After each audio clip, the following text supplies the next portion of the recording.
Good morning बच्चों। आज हम वर्कशीट 22 जो कि क्लास 6 के लिए है और बच्चों ये आपके चैप्टर 7 नए प्रश्न नए विचार से ली गई है और आज का टॉपिक है संघ। बच्चों आइए चलिए देखते हैं आज की वर्कशीट में हमें क्या क्या दिया है गया कि संघ किसे कहते हैं और संघ में प्रवेश लेने वाले जो स्त्री पुरुष होते हैं उनका जीवन कैसा होता है और उनको परमिशन लेने के लिए क्या क्या करना पड़ता है और उसके बाद हमें प्रश्न उत्तरों पर चर्चा करनी है। आइए चलिए देखते हैं आज की वर्कशीट का सबसे पहला टॉपिक है संघ।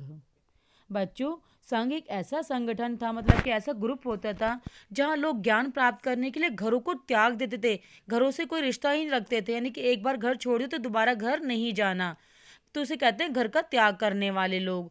वहाँ एक संघ में लोग एक साथ रहते थे और क्या करते थे, मेडिटेशन यानी कि ध्यान लगाते थे एक जगह पर। और बच्चों संघ में रहने वाले लोगों को क्या कहते थे, बौद्ध भिक्षु कहते थे। और वो संघ इसलिए बनाए गए थे ताकि बौद्ध भिक्षु वहाँ पर रह सके। और ये जानकारी हमें कौन सी किताब से मिलती है, विनय पीटक, यानी कि इस ग्रंथ का नाम है जिसमें हमें संघ के बारे में और संघ में रहने वाले लोगों के बारे में जानकारी मिलती है। यहाँ तक कि हमें इस किताब विनय पीटक से यह भी पता चलता है कि संघ में रहने वाले जो स्त्री पुरुष थे, मैन और वुमेन, वो अलग अलग सेपरेट जगह पे रहते थे। उनके लिए सारे कमरे सब कुछ अलग अलग बने हुए थे। उस समय झोपड़ियाँ होती थी तो वो सब अलग अलग बना हुआ था। बच्चों आइए चलिए देखते हैं संघ में रहने वाले लोगों का जीवन।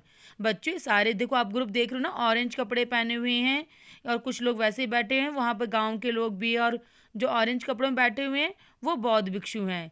तो ये चित्र आपको गूगल की सहायता से दिखाया गया है। आइए चलिए इसके बारे में देख लेते हैं कि संघ में जो लोग प्रवेश लेते थे यानी ज्वाइन जो करते थे, वो स्त्री पुरुष बहुत ही सिंपल लाइफ, सादा जीवन जीते थे। और बच्चों वो अपना ज़्यादातर जो टाइम होता था, आप तो लोग तो खेल, पहले ज़माने में लोग खेल नहीं खेलते थे संघ वाले, लेकिन आजकल के आप लोग खेलते हो खेल, लेकिन उस समय क्या करते थे लोग, मेडिटेशन करते थे, ध्यान लगाते थे ताकि उनका ज्ञान बढ़े। और वो क्या करते थे, शहरों और गांव में जाकर भिक्षा मांगते थे, यानी कि लोगों से खाना मांगते थे। और बाद में वे आपस में बैठ के भी करते थे, यानी कि ग्रुप मीटिंग वगैरह करते थे।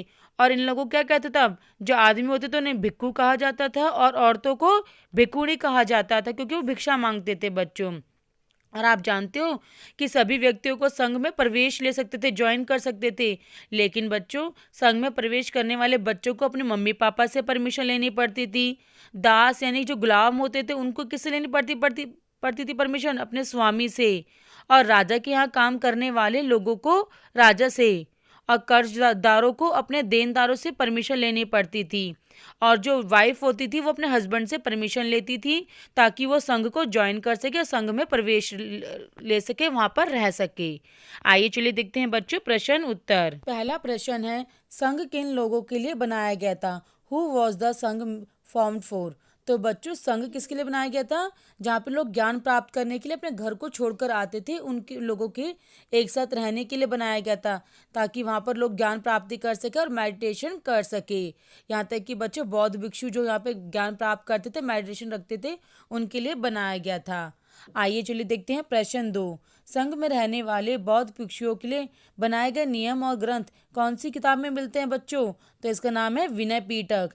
विनय पीटक ही पुस्तक है जिसमें सारी जानकारी मिलती है कि बौद्ध भिक्षु कैसे रहते थे, उन्हें क्या क्या कार्य करना है, और विनय पीटक से पता चलता है कि संघ को कौन लोग ज्वाइन कर सकते हैं।